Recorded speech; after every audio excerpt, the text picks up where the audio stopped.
السلام عليكم ورحمة الله وبركاته. معكم محمد في فيديو جديد على قناة زملكاوي. اللهم صل وسلم وبارك وزد على سيدنا محمد وعلى آله وصحبه أجمعين.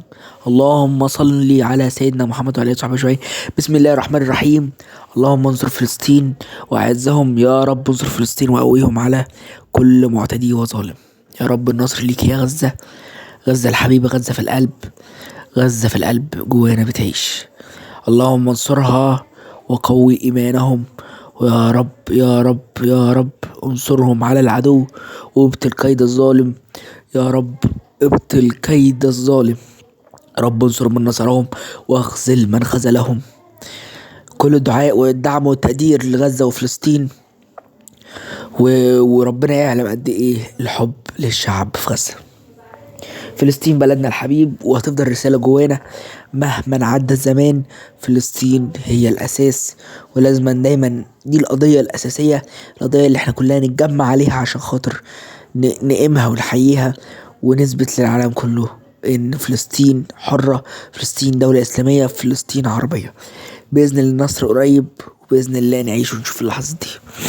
بسم الله الرحمن الرحيم. اللهم صل وسلم وبارك على سيدنا محمد وعلى اله وصحبه اجمعين. بسم الله الرحمن الرحيم. هنبدا النهارده حلقه مهمه جدا. المنتخب المصري امبارح بيفتتح مشواره في بطوله كاس الامم الافريقيه امام منتخب موزمبيق. بنهايه المباراه 2-2.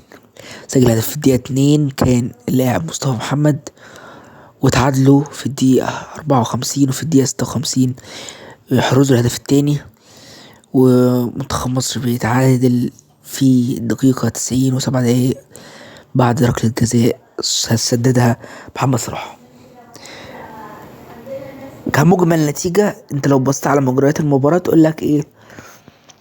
لو انت ما اتفرجتش على الماتش بس اتفرجت على جوجل بس وشفت مجريات المباراة، تقول منتخب مصر ده كان متقطع، ده كأنك بتلاعب منتخب محترم. لا، اكلمك بقى اقول لك الصراحة. بص، اولا لسه في فاضل لك ماتشين في المجموعه، يعني ممكن الامل، يعني ممكن ان انت ترجع وتعمل الكومباك كويسه. لكن انا بكلمك على ارض الواقع وعايزك تسمع مني يا ابن الحلال. اولا هنتكلم النهارده في 4 مواضيع على الماتش. الموضوع الاول وهو ايه اللي حصل في الماتش، الموضوع التاني يمة المدرب، الموضوع التالت لعيبه، الموضوع الرابع اتحاد كوره، خامس وضعك في المجموعه بعد التعادل. نتكلم بصراحة. بسم الله الرحمن الرحيم. أول حاجة قلت أول موضوع هنتكلم فيه إيه؟ هنتكلم أولا عن مجريات المباراة. أولا أنت بادئ الماتش بادئ مركز، كرة عرضية من محمد حمدي، محمد صلاح لعبها بشكل وحش جدا جدا جدا، خبطت في رجله الثابتة، خبطة في الثابتة عنده مصطفى محمد في ثانية جابها. خلاص انت عندك خلصت كده جون. يبقى جون في الدقيقة 2 يا محترم يا محترمين، يعني في الدقيقة 1 وكسور، يعني تتكلم في الدقيقة 2 دقيقتين على بداية الماتش 1-0. مين بقى اللي ينزل يكسح التاني ويكتسحه في النتيجة لما تبقى في الدقيقة 2 و2 1-0؟ هتعمل ايه بعد كده؟ لا، فيتوريا قام قال لك والله لا اتحنيك، والله العظيم لا اعمل حاجة ما حد يعملها. ايه بقى يا عم فيتوريا يعمل ايه؟ قال لك اركن الاتوبيس ما تطلعش تهاجم. ما هو بيلعب بمحمد حمدي اللي هجومي. ماتش زي ده كان عايز فتوح، ده رقم 1. يعني انا بدمج لك اهو حته فيتوريا. ما هنتكلم بصراحه، انت عارف انت شكلك معفن بكل صراحه، والله ما منظر ولا شكل. يروحوا عليك عمالين يروحوا بقى وشناوي، الصراحه الله يبارك له بيشيل، عشان نكون صريحين الراجل بيشيل اللي بيجيله. وحجازي مش قادر، الراجل جاي من اصابه، جاي له بقاله قد كده، الراجل جاي على مبل من دار للنار. واخد ياسر ابراهيم بتعمل بيه؟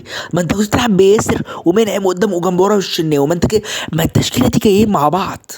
ولو محمد هاني فانت بتتكلم عن أربعة في المثلث الدفاعي ده، ناس كويسة. ماشي، نرجع تاني عشان بس تبقى عارف مفيش مساك كويس في مصر. الخط الدفاعي ده مفيش فيه راجل في مصر. ما خدش الأكرم توفيق ولا حد، خدت بالك؟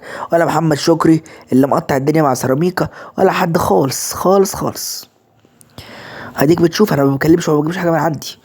راجل هو قدامك ما خدش اختيارات عدله. ماشي.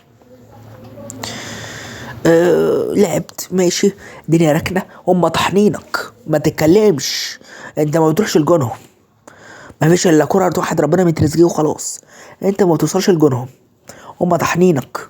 وقلت ان شاء الله هيكسبوا، لان الصراحه هم كانوا احسن. شوط اول زنقك في ال 18 بتاعتك وهاتك الكورنرات، مفيش اللي عندهم بيلعبوش الا الواد رقم 21 اللي على صوت الفيديو، الواد ده لعيب قوي، ورقم 18 و19. تمام. وهم دول التلات لعيبه اللي عندهم، تلات لعيبه ما فيش فيهم الا لاعب برضو اللي عليه لما الواد بتاع اتلتيكو مدريد ده اللي مسكك نفضك كوره امبارح، يعني لاعب يمسك 11 لاعب يطحنهم. ماشي، ادينا ساكتين.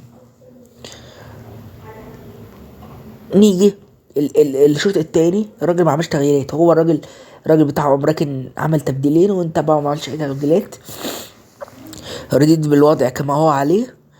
نزلت الشوط التاني بقى هنعمل ايه؟ نزل، عارف انت هنعمل ايه؟ لسه بسم الله الرحمن الرحيم 54 دقيقة عرضية مرفوعة بالمسطرة، وقدام ايه؟ وسط 4 ولا حاجة، مفيش دكر،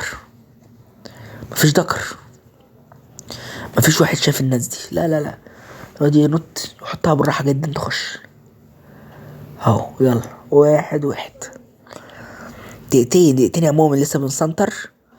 فين يا جماعة؟ ما هو عشان ان شاء الله في حلقة الكبسولة بتاعت التكتيكات اللي كمان ان شاء الله يومين بعد ما الماتشات كلها دور المجموعات تخلص، يوم الخميس ان شاء الله تنزل. اتفرج، انا هكلمك على التكتيك، على محمد النني بيعمل ايه في منتخب مصر، على زيزو وازاي تلغي مركزه وما تلعبه في خط الوسط، ده كله هنتفرج عليه في حلقة تكتيك ان شاء الله. ماشي، نكمل بقى الحلويات اللي احنا عمالين نشوف فيها. انت ايه؟ مش راضي؟ مش عاجبك؟ لا احنا نرضى ونسكت، هنعمل ايه؟ ماشي، كملنا زي ما احنا. دقيقتين لسه، انفراد، تلعب الكرة في ظهر احمد حجازي، محمد عبد المنعم مش قادر يهين نفسه، على قده مش قادر يهين نفسه، سابه خالص، راحوا بقى، الواد راح بقى، والشناوي قال له خلاص حتى انا هجري وراك، اعمل لك ايه؟ ده انت جاي من بعيد. وهو بيقول للشناوي خلاص انا وانت بقى، انا وانت والزمن، ومين اللي هيحطها وسطنا؟ حط التاني واتفرج بقى. اغبياء برضه، عشان برضه تبقى عارف، منتخب موزمبيق ده منتخب جبان جبان جبان، لما كسبانك 2-1 وما يجيبش التالت وينام عليه، عارف المنتخب ده جبان والله العظيم. هما ضيعوا من ايدهم فرصه، ركن الاتوبيس وانت بقى قاعد انت مش مركز، بكل صراحه معاهم صح مش مركز. اني مفيش ونش ايه بس، الله يمسيك بالخير يا ان شاء الله، الله يمسيك بالخير، كنت تلم الناس دي كلها. حجازي مش مركز، عم منعم مش مركز، مفيش زيزو، الراجل اللي قطع عليه ميه نور، ما بيلعبش حتته. تريزيجيه خلاص تعبان، الشوط التاني كان ينزل المرموش على طول. كهربا كان الماتش ده المفروض يلعبه، لعيبه كتير كانت المفروض تعمل، لكن مفيش، خلاص. عمال تحفرك، عمال تنزل، سحب محمد هاني ونزل مكانه عمر كمال، وسحب تريزيجيه ونزل مكانه كوكا، وسحب اسمه ده زيزو ونزل مكانه مرموش. يعني انا حاجه، انا عايز اقول لك بس، كل كره عرضيه بترفع، انت بترفع عرضيه بتضرب بعرضيه يا عم، الكلام في الاخر. مصطفى محمد في كل كره طالع بعرضيه، الراجل ما فيش تناوب خالص، كل كره طالع براسه، عمال يبوظ الكور. عمنا متخانق معاه في كوره لو شفناها، الراجل بيطلع في كل كوره براسه، ضيع الفرص كلها بسبب الطلعان براسه، بوظ الدنيا برضو. مصطفى محمد وانت نزلت كوكا هيعمل ايه؟ وهي لمسه الكوره في ايده اصلا في ضربه الجزاء. وعمال عملت تبديلتين، امام عاشور نزل ولا ليه 60 لازمه ولا عمل اي حاجه. انت مش مركز،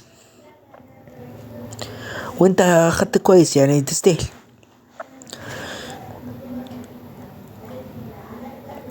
قعدت بقى انت تحفرك هنشوف.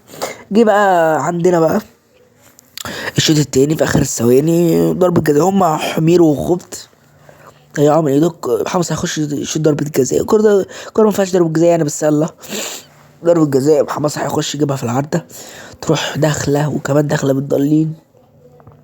محمد صلاح يعني انا معرفش الناس بتحتفل على التعادل، يعني الدنيا صعبة أوي والله، وأداء مش كويس وأنت ما تستاهلش. ده اتكلمنا كده في أول جزئيتين، واتكلمنا في اللعيبة مفيش أداء، مفيش يا جماعة، عشان مفيش واحد خط دفاع، مفيش يا جماعة خط دفاع خالص. المنتخب كله ما يبقاش فيه واحد في خط الدفاع يكون كويس، ما فيش سترايكر، مفيش سترايكر في المنتخب المصري. ازاي؟ انا نفسي اعرف ازاي مفيش سترايكر طول المنتخب. ما عندك كله خط وسط، ومروان عطية لعب، وبيلعب لي حمدي فتحي. حمدي فتحي مين يا جماعه؟ حمدي فتحي مين يعني؟ اما الباقي الكلام خلاص هنعمل ايه؟ ضاع كل حاجه. هنشوف. نيجي بقى تحت كوره طبعا. جايب فيتوريا ده ما عندوش اي خبره افريقيه. لو انتوا رجاله وانتوا هتطلع من البطوله دي، لو انتوا رجاله ظبطوا الكوره في مصر، وانتوا مش كده.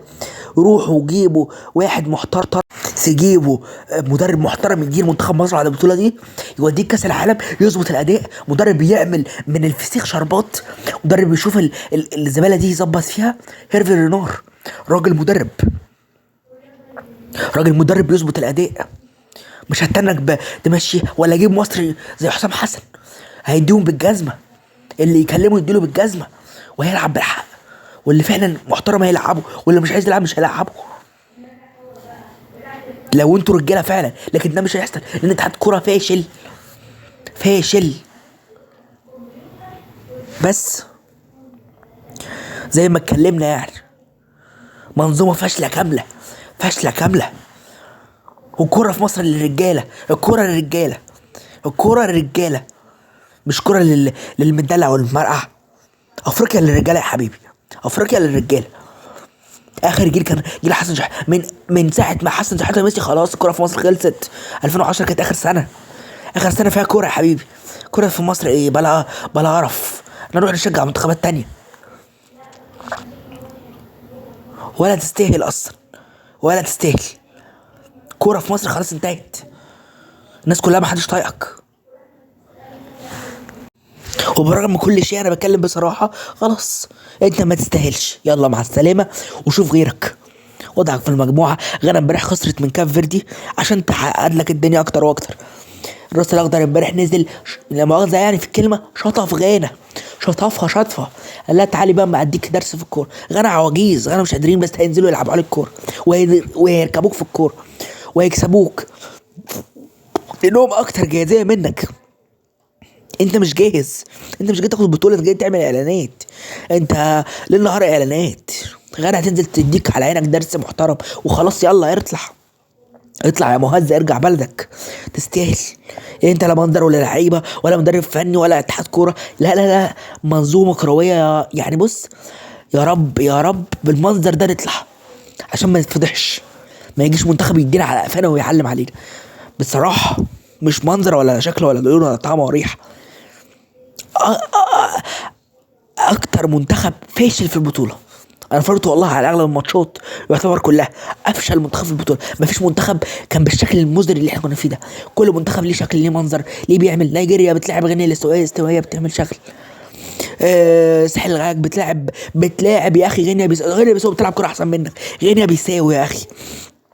جامبيا بتلعب السنغال بتلعب شكل. جامبيا لها شكل. انت فين؟ لما موزمبيق يلعب عليك ماتش برافو موزمبيق، بس هم ما بيستاهلوش، عشان لو كانوا بيفهموا كانوا يكسبوا. بس ركن بعد الجون التاني. في الاول وفي الاخر الراجل اللي هناك بلدي، جيب مدرب وطني، جيب ركراكي. اشمعنى ركراكي؟ بلده المغرب مقطع الدنيا، جيب مدرب يقطع الدنيا مع بلدك.